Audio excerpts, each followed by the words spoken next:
Premier League predictions. I've got a green screen, therefore you know that we're talking absolute waffle. But there is a twist. Because you guys are going to bully me about my predictions and how I feel about things, I don't know why you're here in the first place, I'm just an idiot. I went on to ask you guys for your predictions so that I can also laugh at you. I can't be bothered doing much more of an intro. So like, subscribe, comment down below your top 4, your dark horse, and also your bottom 3 down below. Don't even bother saying why. And Mazzola Designs for the best football prints, all made by myself. Link down below. Use code Vizeh for 15% off all items. And yes, I have had a haircut, and I like it. So I'm going to go put my feet up here, and I'm going to enjoy myself because this is where it now goes bad. 20th place, and I mean this with the greatest of respect. Trust me, I'm a Burnley fan, and I am grateful that I am no longer in this goddamn league, because oh boy, you guys are gonna get yourself a real fun treat. Ipswich Town. I'm sorry. Look, we've all been there. We've all got hopes and dreams. We've all got the most biggest of smiles in the world, but just make the most out of the next 2 weeks before reality starts crashing down. And I mean this respectfully. I was in the same boat. No! You don't know anything about us! Honestly, just have fun. Ipswich Town I've put 20th place, not because I want to be lazy, but because I want to be realistic. With the squad they currently have, with 1 month left, yes, I do rate Kieran McKenna as a manager massively. However, there is such a huge gap between the Championship and the Premier League, and keep in mind, the squad that he's got is not fully, but a good chunk is the same squad that he had from League One, which he did a phenomenal job to get them up back-to-back promotions to second place. I think people from the outside really underestimate the actual achievement of going back-to-back promotions from League One to Premier League without parachute payments, or really spending much money at all realistically. It is incredible, and that's why I need to make that clear, because I'm going to give you guys something that you guys may not like. If your main number 9 that you're going into the Premier League with is Liam Delap, then I'm seriously gonna have words with you guys. But I think realistically, no matter who you guys sign, unless it's like 5 or 6 new players, that's beyond what you guys got right now to add to the team. I'd be stunned if you guys stay up. And for this video, I also went to you guys on Twitter and also my YouTube to put your predictions so that I can have you guys in here so I can laugh at you as well as me. Nearly 2,000 votes. Thank you very much for that. 20th place, we have got Southampton. You guys have predicted Southampton.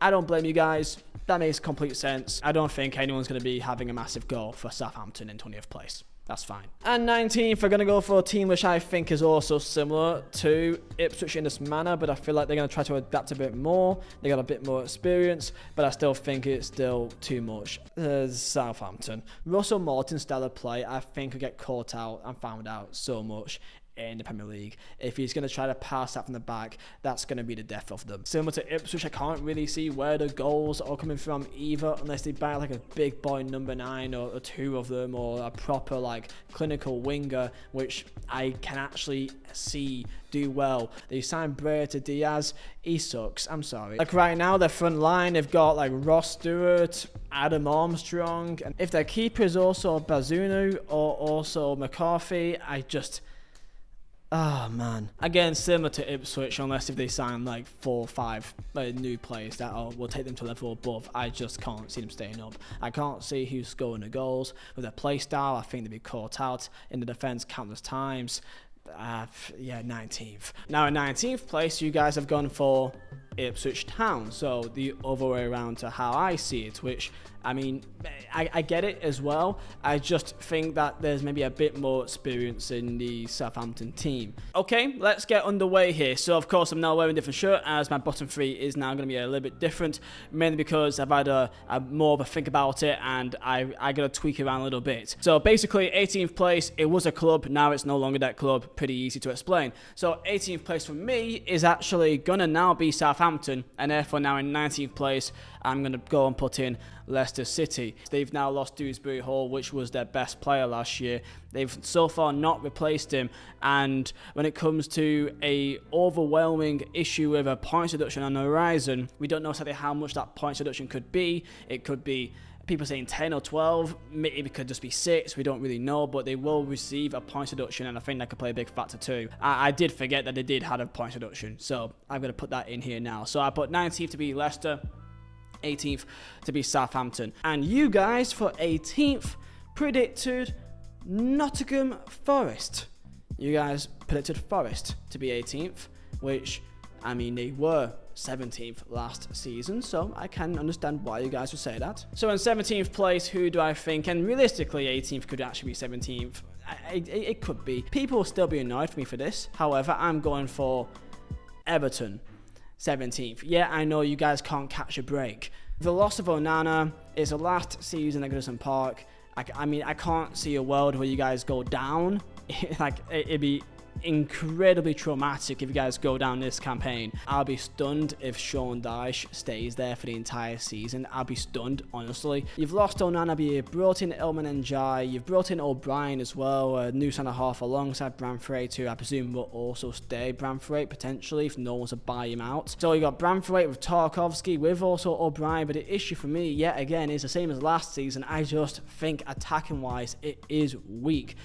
Almost every single one of Everton players is a confidence player, is a player that is hot and cold. I can see it being the same all over again, where it's just 0-0s and decent defence, but you can't score goals. Calvert-Lewin gets his annual injury for a couple of weeks or months, and you're relying on Beto and Chimiti, and I just think it is the same story yet again with Everton. And defensively, you'll be alright, but I just think you guys won't score many goals. Again, 17th, you guys have predicted Leicester City. However, this was potentially the most spread about one, with only 28 different votes separating 4 different teams. So this could go to realistically anyone. And now here I am back for 16th place, because this is now where Leicester was initially. However, this has now been changed. So for 16th, I have put in Brentford. Tony will likely be going, but they played most of last year without him anyway, so it doesn't really make a big difference. However, I think Brentford, I feel like they may be getting found out a little bit more. I still don't think they'll go down. They're a really good team, complete core, real technical, good team. Nothing too extraordinary. They just get decent results here or there and just survive rather comfortably. I don't think there'll be any issues with them realistically, in my opinion. And 16th for you have predicted Brentford. In 15th place, I'm going for the tree. I'm going for Nottingham Forest. For 15th place, I think they'll make some improvements to their campaign last season, and I think they've got some real key players, some big players that can show up and have some great moments. Morgan Gibbs-White, Elanga, Hudson-Odoi, the main obvious 3 here. Defensively, Milinkovic is a decent piece of business, and Elliot Anderson could also be a smart signing as well from Newcastle. Awoniyi is fit for a lot more of this season, then I think they'll be fine. They'll be around the 13th to 15th mark. They won't be too much in threat here. And for 15th, you guys have gone for Everton, which I think is reasonable. I think from what I've seen, this season may just be another repeat of last campaign. So between 10th and 15th, it could realistically be, a pick from a hat for me, honestly. It really could be. And I think that even adding in Forest, it could be any variety. So in 14th place, I'm going for Wolves, and yeah, I think it'll be a similar season to last campaign. I think defensively, they may be a bit weak there. They're missing Kilman. But attacking wise, I think they got some really good players that can be really decent on their day. Hwang Hee-chan, Mateus Cunha, Pedro Neto. They also got Gonzalo Guedes there as well, alongside Kolasinac, if he's ever actually fit, Sarabia, and it's just some nice attacking players. I think they'll be good in that regard. Midfield is okay, Lamina alongside. I do quite like Tommy Doyle a bit. I am a bit concerned defensively right now, but I think they will get a player or 2 signed before the end of the window. So I quite like the manager. I think he's a good bloke.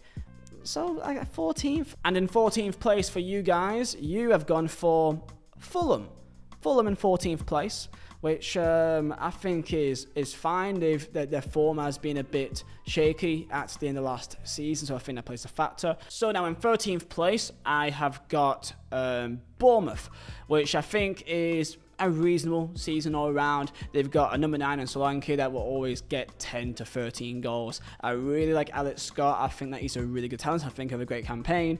I like the manager. I like the way they do things over there. And I think they have another decent season. There's not much else to really say about Bournemouth. Really good side. You know, they're doing things really well, and more credit to them, really. And 13 for you. You have gone for Wolves, which, again, more than reasonable shout as well. 12th place, I will put... I think I'm going for Fulham. Tosin is gone, Decadova-Reid is gone, and most importantly, Paulinho is gone. Now, that will bring in quite a bit of money for Fulham, which I believe their only real substantial signing is Mbabu and Ryan Sessegnon. And I do like Marco Silva. I think he's done a fantastic job there, and I think 12th place is more than reasonable to say.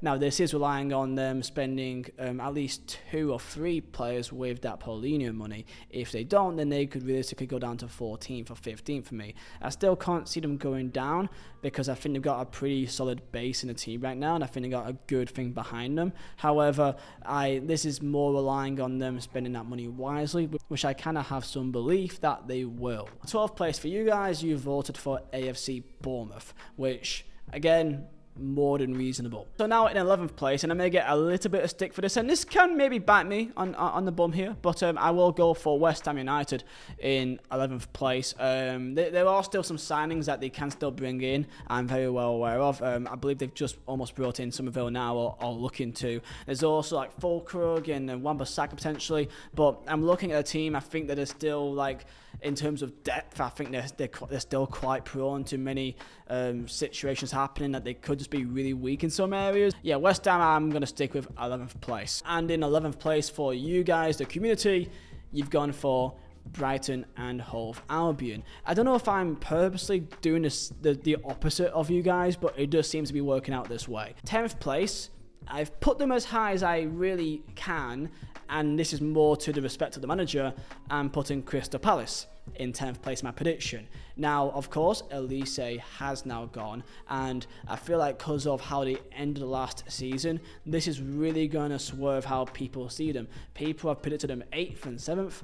I can't see it personally, especially with Elise now gone. But they've got a very strong base in a team with now a ton of Elise money that can go to more players. Kamada being brought in, however, they've got a base of Gahey with Adam Wharton, with Eze, and then Mateta did actually end last campaign fantastically. And I think with 1 or 2 little pieces added to that puzzle, they could maybe go on to make that next step to go and fight for that last European spot, so 7th, 8th place spots. I think that is possible. And what about you guys? Well, you actually matched me. We both went for Palace in 10th place, which if you're a Palace fan, you should be really happy, because usually people just say 13th or 12th. So if anything, this is a massive step in the right direction. There's a lot of question marks with this team because so many of the players are somewhat unknown or are just on the cusp of breaking out into a great season. I think it will be Brighton and Hove Albion in 9th place. A lot of players they have that just pops up out of nowhere and just are world beaters, and they do it consistently. The manager is quite unknown. He is rather young, which does concern me a little bit. Maybe it could be a bit inexperienced, but I guess you can't get experience unless you get in the league. So, but the team makes me quite excited to look at. So many players which I feel like can have a breakout season. There's about 4 or 5 here that I think could have a great campaign, and I think all around Brighton are on the right path. They've got a great philosophy, and I think 9th place is reasonable without suggesting that a team in the top 6, top 7, top whatever you want to call them, has a poor campaign. And for you, my community, you have picked West Ham United for 9th place. So this is a part of the video that we're going to start annoying some fans. 8th place. I'm going Chelsea. I am sorry to all Chelsea fans, but I just don't understand the plan with your club. I don't. Enzo Maresca, for me, I think is a bonkers managerial appointment. I think it's desperation of just trying to cling on to anything linked to Pep Guardiola. Even Leicester City fans weren't even the biggest fans of him, and he made winning the championship with, by a country mile, the best team in that entire division, and he made it look hard near the end. And I can't see him lasting longer than November, December, personally. So I think they'll get in a new manager, whoever that manager could be. I don't know. They could bring in Thomas Tuchel again, for all we know. He is available. But I think Chelsea... I think the plan that they're going down with all these young players and long contracts, and it's an incredibly bloated squad. I see ego. I don't see cohesion in there. I feel like it's a team with so many young players that wants to make a name for themselves that I feel like it's not a team. I feel like it's individuals trying to make a name for themselves, because I think they have to, because there's so many players there competing for spots. And I think this would be a massive problem. I can't see Enzo working out well. I think they'd be caught out. I don't think they have any idea what the best team actually is, and I think they're going to have square pegs and round holes, and I think 8th place is where I'm going to put them, because like quality will get over the line in some games. Cole Palmer, of course, is by far the best player, and Christ almighty, without Cole Palmer last season, they would have been like 13th or something. They were diabolical at stages. And when they ended off the year pretty well, I mean, Poch seemed to get a pretty good rhythm out of the team in the end, then sacking him and then bringing in Enzo. Like, sacking Poch, I can somewhat understand, but like, really, Enzo Maresca, again, I love to be proved wrong. I've got nothing wrong with Chelsea whatsoever. I have no issue with them. I have no beef with them. I don't. But like, I don't understand the plan they have. I think it is literally a point of shiny new objects, flavour of the weeks, throwing so much at a wall and hoping something sticks. And the majority of them are not sticking. And that's a real problem. And for my community, in 8th place, you have voted for Newcastle United, which is a reasonable shout. So we're going to 7th, and I am going to pick out, and it does hurt me to say this, but I'm going for Tottenham Hotspur. And it really does. However, I think Ange could have another struggling season again. A stellar player I love, and I love Ange. I really, really want it to really do well. Tottenham for me is a definition of, like, you know, sometimes maybe good, sometimes maybe, you know, the rest. Like a midfield of Basuma and Matasar or Celso, Bentancur. They could be, you know, really good players on a day. And other games they could just be really off it. You know, I just don't see a consistency. I see some moments of brilliance. I think they can completely blow teams out the water, but I can also see them just being caught out. Their attack for me, I think, are just, you know, they got a lot of creative players, but not really any killers other than Heung-min Son, really. If they're relying on the likes of Brennan Johnson and Richarlison and Timo Werner, then I think that's an issue. I mean, James Maddison is, of course, great, and he will be, of course, I think, their best player this season, personally. But yeah, I'm going to go with 7th place for Tottenham Hotspur. And for 7th place, you have predicted Chelsea in 7th place for your guys' predictions, which again is more than reasonable, especially after the pre-season they're looking at having. 6th place, I am going between my head and my heart here, but I think I'm gonna go with my head, and I'm gonna go with Aston Villa. Now, the key reason really is Champions League football.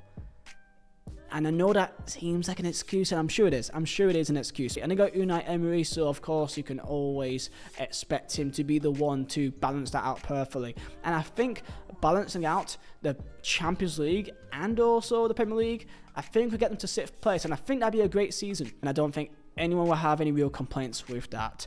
And for you guys, is also Aston Villa in 6th place, so we are on the same level with that as well. Aston Villa has a fantastic team, and it's insane to remember that they were literally, you know, on the cusp of being relegated, you know, only 4 years ago, and they were in the Championship not too long ago. You know, it's an unbelievable job that they've done there to rebuild that club. So 5th place, and there is a team that, you know, you kind of still waiting on here, maybe. And maybe it's my own personal bias towards this club that's making them so high up. However, due to how many injuries they had last season, I think that played a massive factor in how last season went. And I'm going to go with Newcastle United in 5th place. Really like the job they've done there. They've got a really good core group, and I think without Champions League football now, or really any European football, they've got no European football, complete focus on the league, and I think 5th place is my prediction. I think they'll be fighting for that Champions League spot, but I think Harvey Barnes, if he stays injury free, would have a fantastic season. Is that kind of a fantastic season? Porpy, if he's fit as well, that'd be a massive return for them. Tonali as well, don't forget he will now be officially back from his suspension. So I mean, that'd be a massive signing again in itself. And for you, the audience, the grateful audience, you have predicted Tottenham Hotspur in 5th place to miss out on Champions League football. So we are now into the top 4, and this is where I can put my feet up, because really no one can really shout at me now for having your club in the top 4. You know, I'm sure you guys are not surprised to have these 4 teams in top 4, and I think it will remain like this. And I think the most likely team to be in the 4th place is, I'm going to go for Liverpool. I'm going Liverpool 4th place. This may surprise you, however, let me try to explain. I think people do forget that this is no longer the Jurgen Klopp Liverpool team. Arne Slot is now there, and I think a lot of things will change. And I think there will be a bit of a bedding in time period. I do rate Arne Slot as a manager, but I think it won't be completely plain sailing. And I think there will be little tweaks to the system that they may, it take time to bed into, really.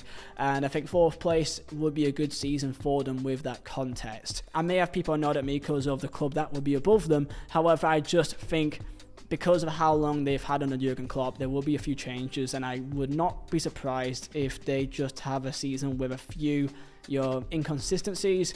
I think they'll still get top 4, and I still think they'll be fine. But that's kind of where I'm at with Liverpool. And you guys also agree with over 400 votes. You have also put Liverpool in 4th place, so I'm not alone here. 3rd, everyone knows what club this is. I'm not even going to try to make it dramatic. It's Manchester United. Man United had a really weird year last season. They absolutely did. However, I'm kind of happy to see Ten Hag still get his job.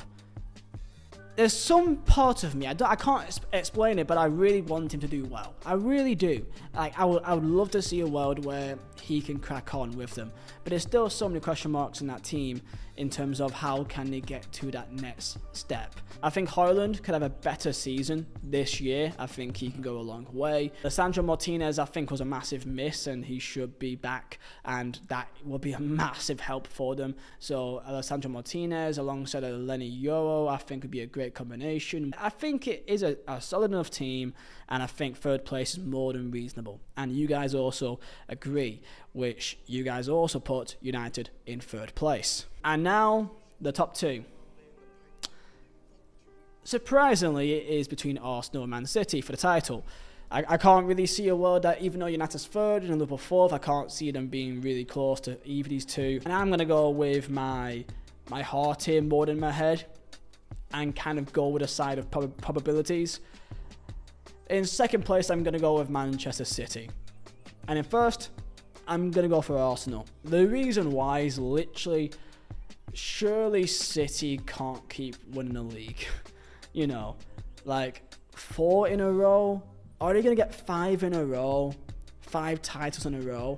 And this is more for mental side of things. You know, like the mentality of these players to keep going all the way to the end. If I was a betting man, I would probably bet City to win the league.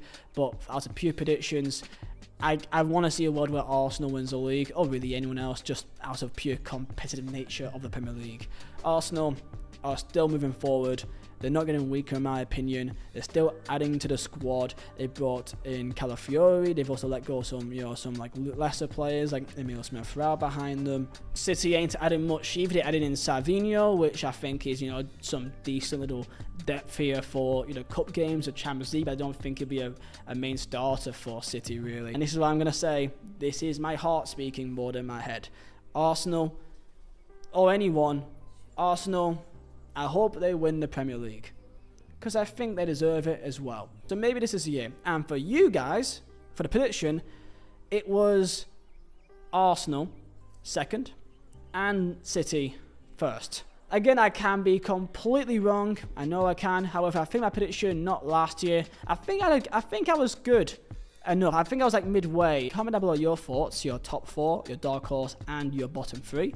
And I hope you guys did enjoy, and I'll see you guys next time for another video.